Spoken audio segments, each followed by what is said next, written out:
बिस्मिल्लाहिर्रहमानिर्रहीम, अस्सलाम वालेकुम। Welcome to civil point.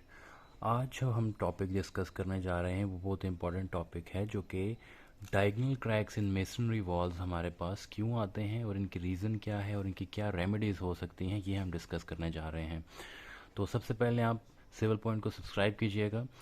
Basically जो मेन मेसनरी में क्रैक्स आते हैं उनकी तीन टाइप्स होती हैं, जो कि मेजर टाइप्स हैं। एक डायगनल क्रैक्स आते हैं जो कि डोर्स या विंडोज़ की ओपनिंग के ऊपर आते हैं, जो कि डायगनल में स्लैब से या स्लैब के कुछ नीचे से स्टार्ट होके दो ओपनिंग तक ख़त्म हो जाते हैं। दूसरे जो क्रैक हैं वो हॉरिजॉन्टल क्रैक्स आते हैं, जो कि ये भी नॉर्मली या तो लिंटर लेवल पर आते हैं या फिर इससे नीचे आते हैं। लेकिन इनकी विड्थ बताती है, क्रैक विड्थ बताती है कि ये स्ट्रक्चरल क्रैक्स हैं या नॉन स्ट्रक्चरल क्रैक्स हैं। नॉर्मली हमारे पास अगर विड्थ 3 mm या इससे ज़्यादा हो जाए तो उनको हम सीरियस कंसिडर करते हैं और वो स्ट्रक्चरल क्रैक्स की कैटेगरी में आते हैं। बेसिकली स्ट्रक्चरल क्रैक्स की कैटेगरी में जब वो आते हैं तो हम उनके लिए प्रॉपर रेमेडियल मेजर्स लेते हैं ताकि वो इन फ्यूचर बिल्डिंग की स्टेबिलिटी को डिस्टर्ब ना करें।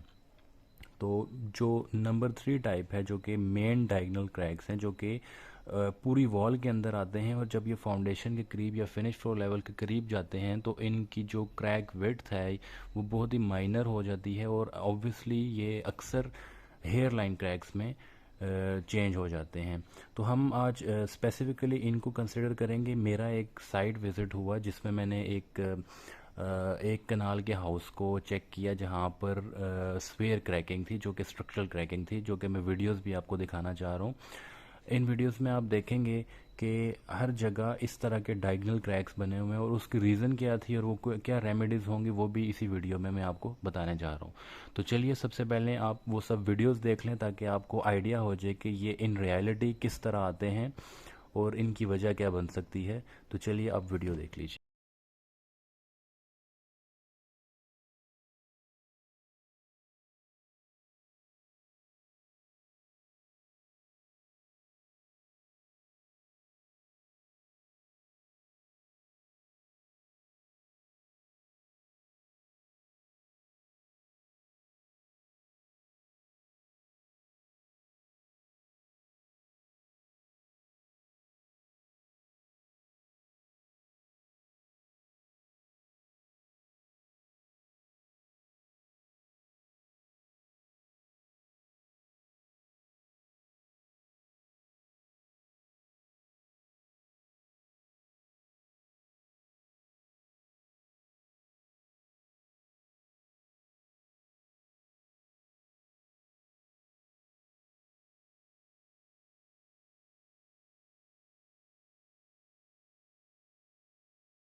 तो अब वीडियो में आपने देखा कि हर जगह पर इस तरह के डायगोनल क्रैक्स हैं, जो कि स्लैब के बॉटम से या कुछ 2-3 फीट नीचे से स्टार्ट हो रहे हैं और ये डायगनली फाउंडेशन की तरफ जा रहे हैं और फाउंडेशन के करीब जाकर ये बिल्कुल ही हेयर लाइन क्रैक्स में कन्वर्ट हो जाते हैं।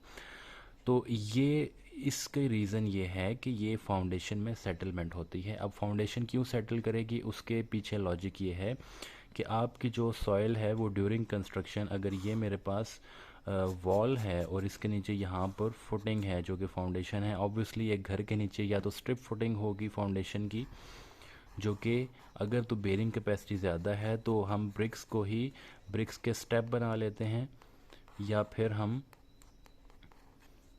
ये ब्रिक्स के स्टेप बना लेंगे और नीचे पीसीसी कर देंगे 3 इंच की, जो कि ऑब्वियसली नॉर्मल तरीका है हमारे पास। या फिर अगर बेरिंग कैपेसिटी कम होगी तो हम इसको नॉर्मली आरसीसी कर देते हैं, ताकि इसमें स्टील भी आ जाए और वो स्टील इन फ्यूचर इसकी जो क्रैकिंग है या फिर इसकी सेटलमेंट है उसको इस सेटलमेंट होने से इसको रोक ले।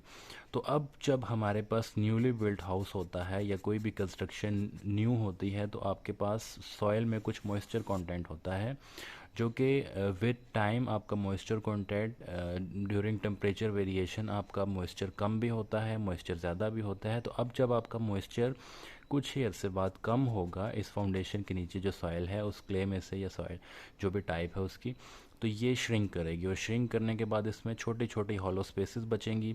और क्योंकि ऑब्वियसली ऊपर से प्रेशर आ रहा है, यूडीएल प्रेशर आ रहा है, तो वो इन स्पेसेस को फिल करेगी सॉइल और ये कंप्रेस होकर नीचे की तरफ जाएगी एंड ऊपर आपके पास बिल्डिंग का एक पार्ट सेटल करेगा। तो ये जो वीडियो मैंने आपको दिखा है इसमें बिल्डिंग का हाफ पार्ट अगर मैं प्लान पे बनाऊं तो ये पूरी बिल्डिंग है, तो इसका हाफ पार्ट ये वाला सेटल कर गया और सारे क्रैक्स यहाँ पर मौजूद हैं, इस जगह पर इन वॉल्स के अंदर मौजूद हैं। और इसकी मेन रीज़न यही है कि ये वाला पोर्शन इसका फिल पर था और ये वाला सॉलिड सॉइल पर था।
अब जब कॉन्ट्रैक्टर ने इसको बिल्ड किया, इसको बनाया, तो उस वक्त उसने ड्राइंग्स को बिल्कुल भी फॉलो नहीं किया और उसने अपनी मर्ज़ी से रैंडमली स्टील को अरेंज किया, जैसा कि आपने वीडियो में देखा।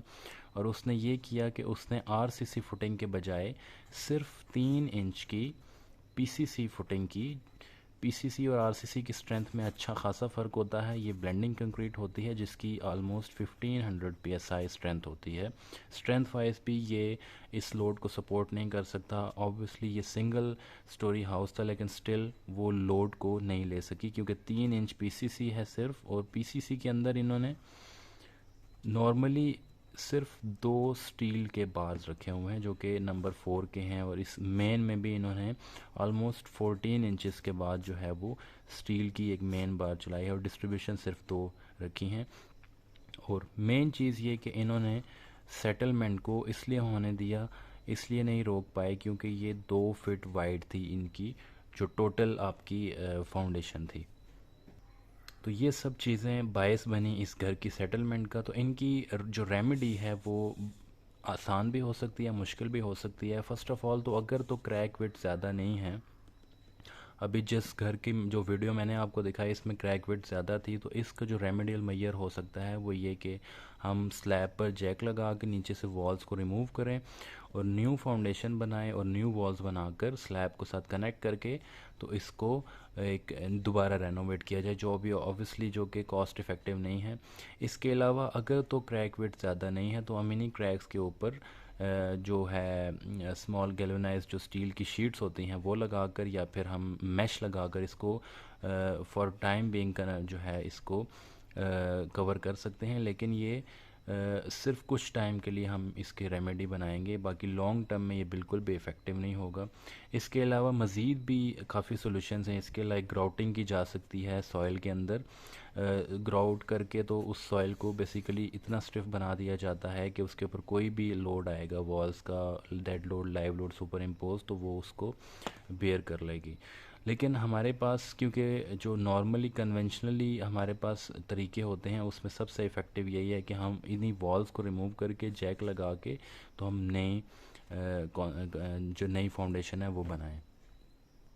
तो इस तरह हमने ये इससे हमने डायगोनल क्रैक्स को पढ़ लिया और हमें ये पता चल गया कि इनकी रीज़न क्या थी और इनकी रेमेडी क्या हो सकती है।